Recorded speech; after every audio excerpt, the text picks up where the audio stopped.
우리 시간 함께 하실 하나님의 말씀 구약 성경입니다. 사무엘하 6장 12절에서 23절 말씀입니다.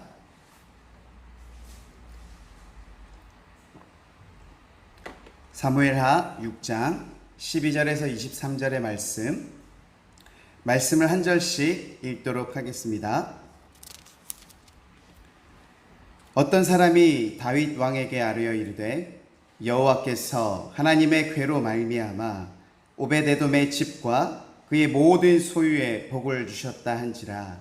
다윗이 가서 하나님의 궤를 기쁨으로 메고 오베데돔의 집에서 다윗 성으로 올라갈세.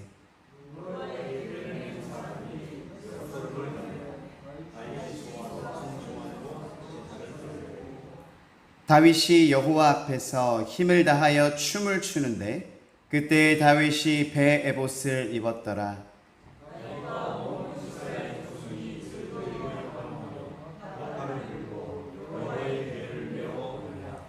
여호와의 궤가 다윗 성으로 들어올 때에 사울의 딸 미갈이 창으로 내려보다가 다윗 왕이 여호와 앞으로 뛰놀며 춤추는 것을 보고 심중에 그를 업신여기니라.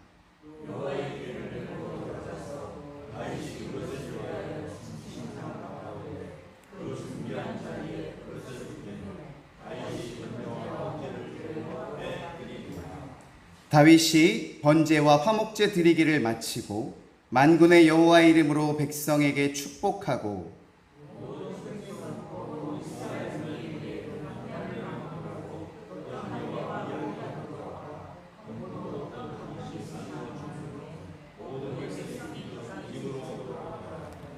다윗이 자기의 가족에게 축복하러 돌아오매 사울의 딸 미갈이 나와서 다윗을 맞으며 이르되 이스라엘의 왕이 오늘 어떻게 영화로우신지 방탕한 자가 염치 없이 자기의 몸을 드러내는 것처럼 오늘 그의 신복의 계집종의 눈앞에서 몸을 드러내셨도다 하니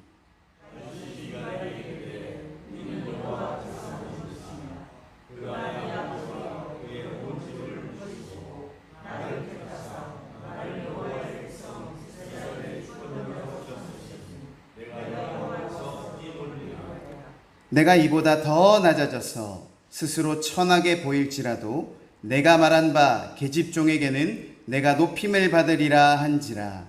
그러므로 사울의 딸 미갈이 죽는 날까지 그에게 자식이 없으니라. 아멘.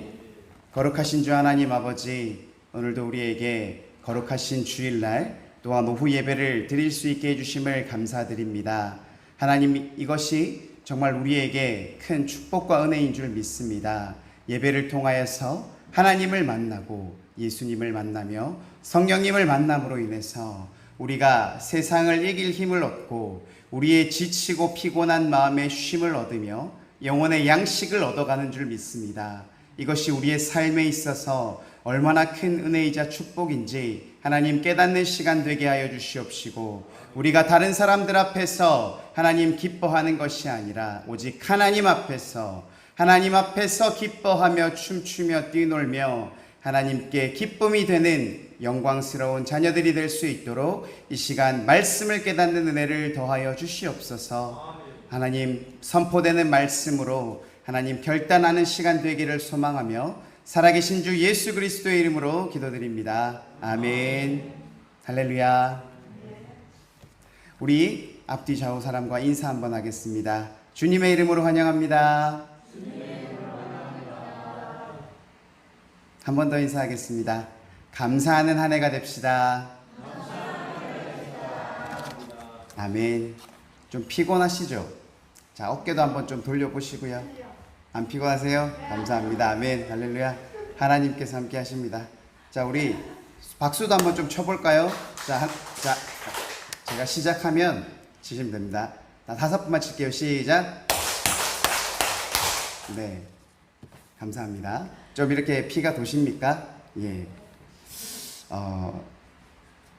옛날 역사서들을 읽어보면요. 왕들이 자신의 힘을 좀 강하게, 왕권을 강하기 위해 사는 일들이 공통적으로 있는 것 같아요. 두 가지가 있는데, 수도를 옮기거나 아니면 새로운 성을 지어요. 그렇게 함으로써 기존에 있는 권력들을 좀 힘을 빼고 새롭게 재편되는 것을 통하여서 자신의 힘을 강화하게 하는 그러한 일들을 많이 하는 것들을 우린 역사 가운데 많이 보고 있는데요. 우리나라 같은 경우도 마찬가지입니다. 우리나라도 조선 말에 이런 귀족들로 인해서 힘이 약해졌을 때, 왕권이 약해졌을 때 경복궁을 건설하면서 이러한 행위들을 했다고 하거든요. 이 경복궁이 세워진 것이 이제 이 일을 통해서 약해진 왕권을 다시 일으켜 세우겠다는 그런 의지의 표현이라고 얘기를 합니다. 얼마 되지 않았습니다. 2004년에는 우리의 행정수도를 서울에서 세종 충청권으로, 그래서 세종시로 옮기려고 하는 일들이 있었죠. 물론 최종적으로 행정수도를 옮긴 것은 아니지만 행정복합도시로 인해서 새로운 또 많은 일들을 하는 기관들이 탄생하게 되었는데요. 이러한 수도를 옮기거나 아니면 뭔가 성을 새로 쌓고 건물을 새로 짓는 것은 아까도 말씀드렸지만 기존에 흐트러지지 않는 그러한 권력들을 조금 약하게 하고 새로운 힘을, 자신의 왕권을 강화하기 위한 그런 일이라고 옛날부터 이렇게 전해지고 있습니다. 그런데 오늘 본문을 보면요, 비록 수도를 옮긴 것은 아니고 새로운 성을 지은 것은 아니지만 어쩌면 이스라엘 민족들에게 있어서 그 일보다 하나님의 궤를 예루살렘으로 옮기는 이 사건이야말로 보면 어쩌면 그들에게 더 큰 의미를 주는 사건일 수 있다는 생각이 들었습니다. 왜냐하면 하나님의 임재를 상징하는 하나님의 궤가 다윗이 왕으로 있는 예루살렘으로 들어오게 된다면 다윗이 이스라엘 백성들을 통치하는데 큰 힘을 얻을 수 있기 때문입니다. 당시 이스라엘이 남유다 북이스라엘로 갈라졌을 때부터 이스라엘 백성들은 늘 유월절이라든지 하나님을 만나기 위해 성전을 찾는 것을 예배 드리는 것을 늘 하는 상황이었는데요. 그때는 이 하나님의 궤가 그런 역할들을 하고 있었습니다. 그래서 이스라엘 백성들은 하나님께 예배하기 위해서 이 하나님의 궤가 있는 곳으로 올 수밖에 없었는데요. 만약에 다윗이 이 하나님의 궤, 하나님의 상자를 이렇게 예루살렘으로 옮겨오게 된다면 많은 이스라엘 백성들이 자기가 있는 예루살렘으로 오게 될 것이고, 그렇게 되면 그곳의 왕인 자기가 더 큰 영향력을 가지면서 백성들에 대한 통치도 쉬워질 것이라는 그런 생각을 했던 것 같습니다. 이처럼 하나님의 궤를 다윗은 자신에게 있어서 자신의 힘을 강화하게 해주는 중요한 도구라고 생각했기 때문에 다윗은 오늘 사무엘하 6절 말씀을 통해서 하나님의 궤를 자기에게로 옮겨 오려고 합니다. 그런데 과연 그것이 잘 이루어졌을까요? 어떻습니까? 잘 이루어졌을까요? 오늘 사무엘하 6장의 내용을 정리해 보면요, 다윗이 자기의 이익을 위해서 하나님을 자신의 뜻대로 움직이려고 하다가 오히려 자신이 하나님의 뜻에 순종하게 되므로 하나님의 뜻에 따라 행동하게 되었다는 얘기로 정리해 볼 수 있을 것 같은데요. 우리 오늘 본문의 앞부분에서는 다윗이 하나님의 궤를 운반하기 위한 1차 시도 총 2번을 이동하려고 하거든요. 오늘 우리 본문의 앞절에서는 하나님의 궤를 옮기기 위한 1차 시도가 있었는데, 앞서도 말씀드렸다시피 다윗이 자신의 이익을 위해서 하나님의 궤를 움직이려고 했기 때문에 결과적으로 재앙적인 결과를 나타나게 되고, 드디어 오늘의 본문을 통해서 하나님의 궤가 옮겨지는 2차 시도가 이루어지는데, 이때는 다윗이 자신의 잘못을 깨닫고 하나님의 뜻에 따라 순종함으로써 하나님께서 기뻐하는 결과가 나오는 것을 우리가 볼 수 있습니다. 우리 이 시간 선포되는 말씀을 통해서 하나님의 심판을 받아서 재앙적 결과를 받는 것이 아니라 하나님께서 기뻐하시는 주의 자녀가 되시기를 이 시간 간절히 소망합니다. 아멘. 오늘 본문의 내용은 아니지만 이해를 위해서 사무엘하 6장 1절부터의 내용을 잠깐 살펴보겠습니다. 앞서 말씀드렸다시피 하나님의 교회 운반을 위한 1차 시도가 벌어지고 있는데요. 우리 사무엘하 6장 1절의 말씀을 한번 같이 읽어보겠습니다. 다윗이 이스라엘에서 뽑은 무리 3만 명을 다시 모으고, 이전의 장에서 다윗이 블레셋을 징벌하고 승리하는 장면이 등장합니다. 그래서 이제 의기양양하게 다윗이 나오는데요. 다시 이제는 신앙적으로도 하나님 앞에 영광을 드리는 그러한 나라가 되기 위해서 자그마치 3만 명의 인원을 다시 모았다고 했습니다. 여러분, 말이 3만 명이지 3만 명이 어느 정도 되는 규모가 되는지 아십니까? 우리 야구장, 축구장에 들어가는 관중석의 규모가 보통 3만 명에서 5만 명 정도라고 얘기를 하거든요. 우리 TV 보면은 막 그 관중들 있잖아요. 거기에 꽉 찰 정도로 많은 무리들이 있다고 해요. 그런데 한번 생각해 보십시오. 하나님의 궤가 얼마나 크길래 3만 명이나 되는 사람을 뽑았을까요? 과연 그 중에서 하나님의 궤를 들고 갈 만한 사람이 몇 명이나 필요했을까요? 필요한 사람들보다 엄청 많이 뽑았다는 것입니다. 그런데 그 이유가 있어요.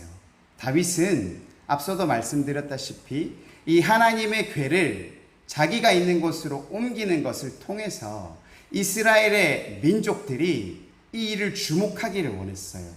다윗 왕을 통하여서 하나님의 궤가 들어왔기 때문에 하나님께서 함께 다윗과 함께 한다는 그런 모습들을 보여주기 위해서 국가적인 행사를 만들기 위해 많은 사람들의 이목을 집중하기 위해서 3만 명이나 되는 인원들을 뽑았던 것입니다. 우리 사진 한번 보여주시겠어요? 이게 하나님의 궤입니다. 여러분 잘 알고 있는 하나님의 궤죠. 왼쪽에는 하나님의 궤의 겉모습이 나와 있고요. 오른쪽에는 그 궤 안에 들어가 있는 어떤 것들에 대해서 보여주고 있는데요. 저기 보라색으로 돼 있는 왼쪽 위에 있는 것들이 오늘 성경에서 말하는 그룹입니다. 흔히 우리가 천사라고 말하는 그룹들이 양날개를 펼쳐서 서로 맞대고 있고요. 그 다음에 오른쪽 장면에서 보면 하나님의 궤 안에 들어가 있는 물건들이 세 가지가 있을 겁니다. 이게 무엇이냐면 모세가 하나님으로부터 말씀을 받은 십계명 돌판이 석판이 있었고요. 그 다음에 아론의 쌍난 지팡이, 좀 길쭉하게 보이는데 좀 싹이 난 모양이 보입니까? 그것이 아론의 쌍난 지팡이고요. 그리고 저 항아리 같은 거에는 뭐가 담겨 있을까요? 만나가 담겨 있습니다. 이것들은 사실은 예수 그리스도를 상징하는 건데요. 돌판은 하나님의 말씀이잖아요. 하나님이 말씀이 육신이 되었다라는 우리 요한복음의 말씀처럼 이 돌판의 말씀이 예수님을 상징하고 있고요. 아론의 쌍난 지팡이는 제사장들이 쓰는 지팡이인데 예수님께서 장차 우리에게 제사장적인 모습으로 나오실 것이라는 의미를 가지고 있고요. 만나는 우리가 광야에서 어떨 때 먹었습니까? 배고플 때, 생명이 위태로울 때, 배고플 때 먹잖아요. 우리 예수님께서 뭐라고 말씀하셨습니까? 나는 생명의 떡이니라 라고 말씀하셨죠. 그러한 예수님을 상징하는 물건들이 이 안에 들어가 있는 것입니다. 그리고 이 보시면은 하나님의 궤 위에 보면 이 궤를 덮는 뚜껑이 있어요. 뚜껑 위에 그룹이 있는데 이 뚜껑이 무엇을 의미하냐면 속죄소를 의미했어요. 이것은 하나님께서 우리의 죄를 사하여 주신다는, 우리에게 은혜를 베풀어 주신다는 그런 의미를 가진 그 부분의 속죄소 역할을 했고요. 여기서 중요한 것이 이 그룹들의 사이 중간에서 모세가 하나님의 말씀을 들었다고 해요. 그래서 이 궤가 바로 하나님의 임재를 상징한다라고 오늘 말씀드릴 수 있는 것입니다. 이렇게 귀한 하나님의 궤, 하나님이 임재하신다라고 우리가 여기는 이 궤가 하나님의 방법이 아니라 바로 다윗의 방법대로 옮겨지게 된 것입니다. 하나님의 궤를 이스라엘 백성들이 있는 곳으로 왕이 있는 곳으로 옮겨가는 것은 전혀 이상할 게 없어요. 아니, 오히려 잘된 것이죠. 사실은 사울 왕 때도 이것을 가져오려면 가져올 수 있었어요. 근데 왜 안 가져왔을까요? 사울은 하나님께 관심이 많이 없었어요. 오히려 백성들, 그래 눈치를 보면서 인기를 얻기를 더 바랬던 사람이었거든요. 그러다 보니까 사울 왕 때는 이 하나님의 궤가 블레셋에 뺏겨 있었음에도 불구하고 전혀 찾아올 생각이 없었어요.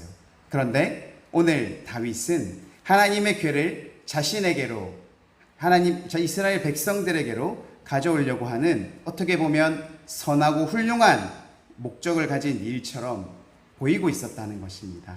그런데 이 일에 가장 큰 문제점이 있었다면 그것은 하나님의 뜻대로가 아니라, 하나님의 방법대로가 아니라, 앞서 말씀드렸다시피 다윗이 자기의 이해에 관계된 것으로서 이 궤를 가져오려고 했던 그 마음이 오히려 하나님께서 기뻐하시지 않고 진노하시는 이유가 되었습니다. 그래서 이 중에 말씀을 살펴보면 우사라고 하는 사람이 하나님의 낙원의 타작마당에 갔을 때 소들이 날뛰어요. 그때 이 궤가 넘어질 것 같으니까 우사가 이 궤를 잡게 되거든요. 그런데 하나님께서 말씀하시기를 진노하사 그 잘못했으므로 벌을 내리셨다, 응징하셨다라고 성경은 기록하고 있습니다. 한번 생각해 보십시오. 하나님의 궤를 가지고 우리가 가는데 궤를 싣고 있던 소들이 놀라서 막 펄쩍펄쩍 뛰면 궤가 넘어질 수 있잖아요. 그러면 그대로 둡니까? 넘어지게? 여러분들은 어떻게 하시겠어요? 그대로 두시겠어요? 귀한 물건인데, 하나님의 임재가 임하는 곳인데. 오히려 잡은 것이 나쁘지 않았다는 생각이 든 적은 없습니까? 그런데 왜 그렇게 해서 이 우사가 죽었는지 여기서는 밝히고 있지 않아요. 다만 분명한 것은 하나님께서 진노하셨고 그것이 잘못된 일이라고 하셨고, 그리고 그로 인해서 벌을 받아서 바로 그 자리에서 죽게 되는 그런 결과가 나타났습니다. 하나님의 궤를 이스라엘 백성들에게 옮겨온다는 아주 선하고도 거룩한 목적을 가지고 시작한 이 첫 번째 시도가 하나님 앞에 영광을 드리고자 3만 명이나 불러서 궤를 지게 하고 새수레를 준비하고 악기를 준비해서 아주 장관인 하나님께 영광이 되는 모습을 이렇게 드렸음에도 불구하고 결국은 운반하는 사람이 죽게 되는 아주 재앙적인 결과가 나타났다는 것입니다. 여기서 우리가 깨달아야 될 것은 하나님께서는 자신이 원하는 방법, 자신의 뜻대로 하지 않는 것에 대해서 굉장히 진노하고 분노하신다는 분입니다. 사실 여러분, 민수기에 이미 하나님의 말씀이 있습니다. 하나님의 궤를 어떻게 옮겨야 되는지 민수기의 말씀에 나와 있어요. 다윗과 그의 백성들이 그것을 몰랐을 리가 없습니다. 민수기의 말씀을 보면 유대인 중에서 고핫 자손만이 이 하나님의 궤를 메고 옮길 수 있다라고 되어 있어요. 그런데 이들은 고핫 자손이 아닌 사람들이 하나님의 궤를 옮기고 있고, 더 잘못된 것은 하나님의 방법이 아니라 이방인들의 방법을 사용해서 궤를 옮겼다는 것입니다. 수레를 준비하고 악기를 준비하고 이런 것들이 사실은 블레셋에서 이미 하나님의 궤를 옮길 때 사용했던 방법이었어요. 다윗은 이렇게 생각했던 것 같아요. 아니, 내가 이렇게 열심히 많은 사람들을 통해서 내가 최선을 다해서 누가 봐도 멋진 모습으로 이 일들을 행했는데 문제 있겠어? 내가 이렇게 열정적으로 헌신하며 일을 했는데 누가 이걸 나무랄 수 있겠어? 하나님께서도 기뻐하실 거야 라고 생각했을 수 있습니다. 그런데 여러분, 잘못된 열정과 헌신은 하나님께서 기뻐하시지 않습니다. 우리가 북쪽으로 가야 되는데 남쪽으로 열심히 뛰면 그게 의미가 있습니까? 오히려 반대 방향으로 더 멀어질 뿐입니다. 우리의 열정과 헌신은 하나님께서 원하시는, 하나님께서 기뻐하시는 방향으로 나아가야지 의미가 있는 것입니다. 이렇게 다윗은 자신의 생각대로, 자신의 뜻대로 하려고 하다가 실패하게 되자 두려움이 앞섰어요. 그래서 하나님의 궤를 오벳에돔에 있는 집에 두고 돌아오게 됩니다. 그런데 오늘 본문 12절 말씀 우리 한번 같이 읽어보도록 하겠습니다. 본문 12절 말씀 한번 읽어보겠습니다. 시작. 어떤 사람이 다윗 왕에게 아뢰어 이르되 여호와께서 하나님의 궤로 말미암아 오벳에돔의 집과 그의 모든 소유에 복을 주셨다 한지라. 다윗이 가서 하나님의 궤를 기쁨으로 메고 오벳에돔의 집에서 다윗 성으로 올라갈세. 하나님의 궤를 옮기는데 사람이 죽었어요. 너무 두려웠어요. 이것을 자신이 있는 예루살렘으로 옮기기에 너무나도 겁이 났던 것입니다. 그런데 어느 날 신하가 얘기하는 거예요. 왕이시여, 우리가 궤를 뒀던 그 오벳에돔의 집과 그 모든 것들이 하나님의 축복을 받았습니다. 하나님께서 축복을 하셨다는 것은 이제 하나님께서 그 진노를 푸셨다는 것과 같은 의미겠죠. 그래서 다윗은 다시 한번 용기를 내어서 두 번째로 하나님의 궤를 가지러 가게 됩니다. 그는 첫 번째의 잘못을 확실하게 깨달았습니다. 그래서 이번에는 내 생각대로의 열심이 아니라 하나님께서 말씀하시는 그 말씀에 따라 거룩하게 준비하고 궤를 어깨에 메고 운반하기 시작합니다. 오늘 사무엘하 6장 본문 말씀에는 기록되어 있지 않지만 역대상 15장에 똑같은 사건이 기록되어 있는데 이때 하나님의 궤를 메고 간 사람이 레위인이라고 거기에는 기록되어 있습니다. 다윗이 이제는 자기의 생각이 아니라 하나님의 말씀과 방법을 존중해서 하나님 앞으로 나아갔다는 말씀입니다. 오늘 본문 13절에서 15절 말씀을 제가 한번 읽어보겠습니다. 여호와의 궤를 맨 사람들이 6걸음을 가매 다윗이 소와 살진 송아지로 제사를 드리고 다윗이 여호와 앞에서 힘을 다하여 춤을 추는데 그때 다윗이 베에봇을 입었더라. 다윗과 온 이스라엘 족속이 즐거이 환호하며 나팔을 불고 여호와의 궤를 메어 오니라. 아멘.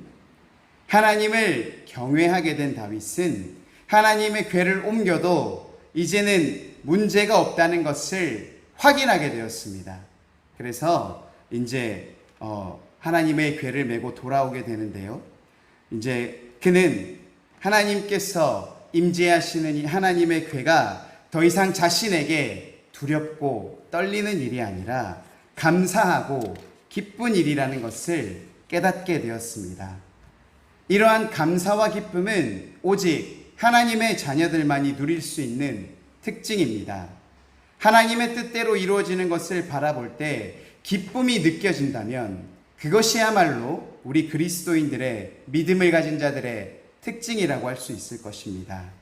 다윗의 이러한 감사와 기쁨의 마음은 오늘 본문 14절에서 나타나는데요.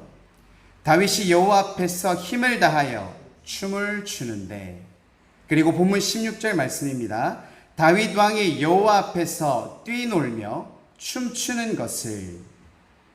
다윗은 이제 더 이상 하나님이 임재하시는 그 궤가 자기에게 두렵게 하는 것이 아니라 감사와 기쁨을 준다는 것을 깨닫게 되었을 때, 그리고 거룩하신 하나님의 궤가 예루살렘 다윗성으로 들어올 때 기쁜 마음으로 힘을 다하여 하나님 앞에서 자신의 옷이 흘러내리는 것도 모를 정도로 춤을 추었다는 것입니다.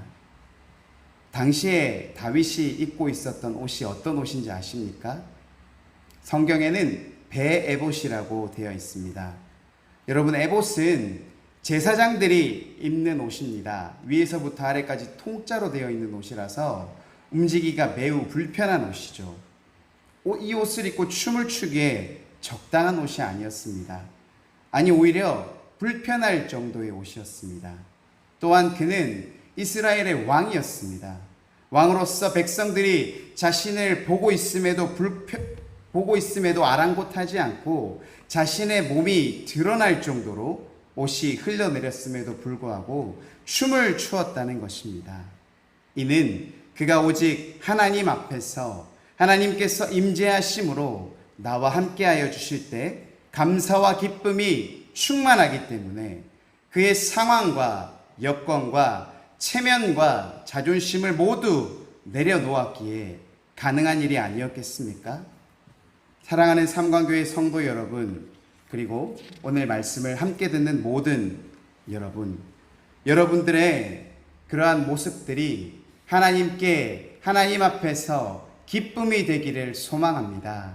하나님을 통해서 감사와 기쁨을 얻는 분들이 되시기를 이 시간 간절히 소망합니다. 아멘. 여러분들의 기도와 관심과 도움으로 저번 주 금토요일 삼관교회 주일학교 여름성경학교를 하나님의 은혜와 사랑 가운데 무사히 잘 마칠 수 있었습니다. 우리 이번 여름성경학교의 주제가 뭐였는지 아십니까?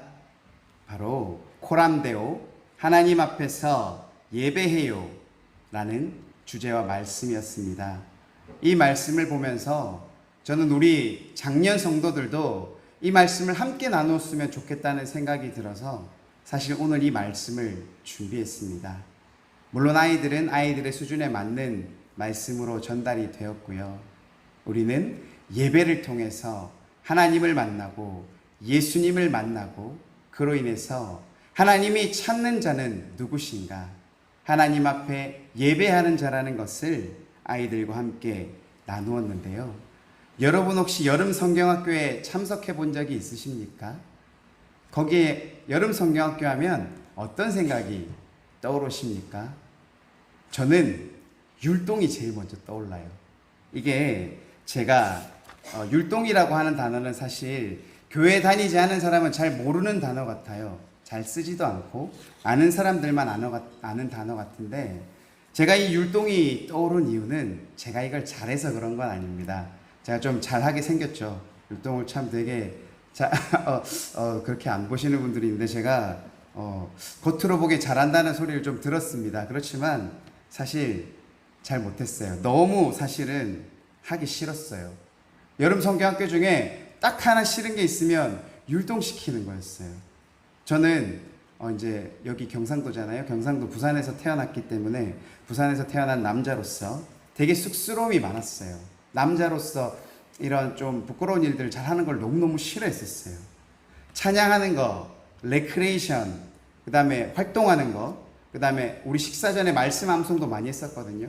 그런 거는 정말 너무 좋았어요. 너무 잘 했었어요. 그런데 딱 하나 율동하는 건 너무 적응이 안 되는 거예요. 이거 안 하면 있잖아. 앞에서 부릅니다. 나와서 하라고. 나와서 하라고 시키고, 눈 피하면 눈 피했다고 나와서 시키고요. 하기량 전사님께서 우리 구호 같이 하자고 하는데 저 한동안 구호를 못했어요. 너무 둘이서 하는데도 너무 쑥스러워서 계속 거부하고 막 그랬었거든요. 그 정도로 춤을 추는 게 저한테 있어서 좀 금기 비슷한 그런 거였어요. 그런데 이제 이번에 여름 성경학교를 하면서 아이들을 지켜봤거든요. 근데 여자아이들은 잘하더라고요. 근데 남자아이들도 너무너무 잘하는 거예요. 심지어 처음 나온 애들도 있었거든요. 그런데도 시키니까 잘하더라고요. 우리 짧지만 한 30초짜리 영상이 있는데 한번 좀 보여주시겠어요? 아이들이 율동하는 장면입니다.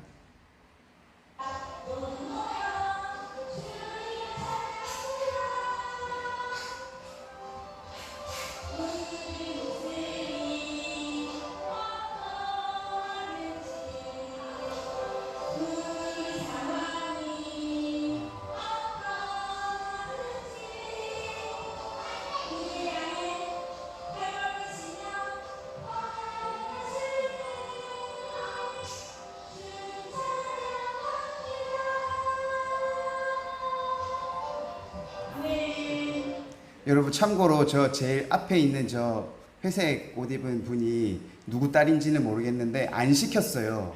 안 시켰는데 자기가 혼자 나와서 저 앞에 하고 있는 저 녀석이 제 딸입니다. 노래가 조금 이렇게 조금 덜 신나서 그렇지 사실은 엄청 잘 따라하고 그냥 앉아서 박수만 치라고 하는데 남자들이 막 앉아서 율동을 하는 거예요. 너무 막 기쁜 마음이 갑자기 막 드는 거예요. 그리고 어떤 생각이 들었냐면, 내가 보는데도 이 아이들이 보는 게 너무 기쁜데 하나님께서 이 아이들을 보시면서 얼마나 기쁜 마음이 들었을까 하면서 되게 감사하는 마음이 들더라고요. 기쁨과 감사가 이 마음속에 찾아오더라고요. 하나님 앞에서 저 아이들이 정말로 뭔지도 모르고 열심히 춤추는 모습들이 너무나 사랑스러워 보였어요. 그래서 저 때는 제가 찍었거든요. 근데 제가 이제 안 찍다 보니까 영상은 안 남아 있는데, 저도 마지막 날을 뒤에서 부끄럽지만 좀 흐느적거리면서 같이 율동을 조금 했었어요. 근데 신기한 게, 그때 율동을 제가 할 때는 진짜 아무런 거부감이 안 생기더라고요. 여전히 저는 춤을 잘 추지 못하고 남들이 봤을 때 저 목사라는 사람이 저기서 왜 저렇게 흐느적거리고 있지, 그렇게 생각할지는 몰라도 저는 나름의 기쁨으로 최선을 다했고, 그 모습들이 전혀 부끄럽지 않았어요. 열심히 따라했어요. 그런 마음이 저한테 생기더라고요. 아마 춤을 잘 추지 못하는 저의 모습도 하나님께서 기뻐 받아보시지 않았을까요? 하나님께서는 여러분, 잘하는 것을 원하시는 분이 아니세요. 너희들이 잘하건 하지 못하건, 나 때문에 너희들이 잘하지 못함에도 용기를 내서 하는 그 자체를 하나님께서 기뻐하십니다. 우리가 인간으로서 나이가 점점 많아지고, 그래서 하나님 앞에서 정말로 머리가 새하얗게 될 때까지 우리가 하나님께 기쁨이 되어야 할 텐데, 우리는 때로는 상황과 여건과 자존심, 체면 때문에 내가 노래도 잘 못하는데 내가 불러서 무슨 은혜가 되겠어, 내 이런 몸치춤이 무슨 은혜가 되겠어, 남들 보면 부끄럽지, 이렇게 생각하는 것이 정말로 하나님께서 기뻐하시지 않는 행동이에요. 내가 잘하건 못하건 간에, 내가 노래를 잘 부르건 못 부르건 간에, 찬양한다는 것은 하나님께 영광을 올려드리는 행위잖아요. 하나님 앞에서 우리가 그러한 기쁨이 돼야 될 줄로 믿습니다. 우리가 잘하건 잘하지 못하건 세상 앞에서가 아니라 하나님 앞에서 하나님의 기쁨과 하나님께 감사하는 마음으로 우리가 최선을 다해서 적극적으로 열정적인 모습으로 하나님 앞에 나아갈 때, 하나님께서 다윗을 축복하시고 지금까지 2000년이 지나서도 우리에게 이름이 전해질 정도의 그 은혜와 축복이 지금 이 순간 저와 여러분에게도 임할 줄로 믿습니다. 우리의 입이 열리고 우리의 마음이 열리고 우리의 생각이 열려서 정말로 하나님이 기뻐하시는 모습들, 우리가 감사함으로 하나님의 말씀과 뜻대로 순종하며 하나님 앞에서 하나님이 기쁨이 되는 우리 귀한 성도님들이 되시기를 이 시간 주의 이름으로 간절히 축복합니다. 아멘. 거룩하신 주 하나님 아버지, 감사와 찬양과 영광을 올려드립니다. 하나님께서 거룩하시니 너희도 거룩하라고 말씀하셨습니다. 하나님, 우리는 하나님 앞에 분별하여 하나님께서 기뻐하시는 일을 충성되이 하는 자들이 되기를 소망합니다. 하나님 앞에 우리의 나이가 무슨 상관이 있겠습니까? 아니, 오히려 나이가 들어서 머리가 하얗게 되고 우리의 육신이 잘 움직이지 않게 되고 우리의 목소리가 하나님 연약해질지라도 하나님께서 기뻐하심을 바라보며 우리가 감사하는 마음으로 최선을 다해서 찬양하고 우리가 하나님께 적극적으로 나아갈 때 하나님께서 기뻐하시고 우리에게 축복하여 주시고 은혜를 더하여 주시는 줄 믿습니다. 우리가 하나님의 부르심을 받아 가는 그날까지 우리의 모든 행동이 하나님의 말씀과 뜻에 순종하는 모습으로 나타나게 도와주시옵시고 하나님께 감사하는 마음으로 기쁨으로 찬양하며 영광 돌리는 귀한 주의 자녀들 되게 하나님 인도하여 주시옵소서. 감사드립니다. 우리와 함께 하시기를 기뻐하시는 살아계신 주 예수 그리스도의 이름으로 기도드립니다. 아멘.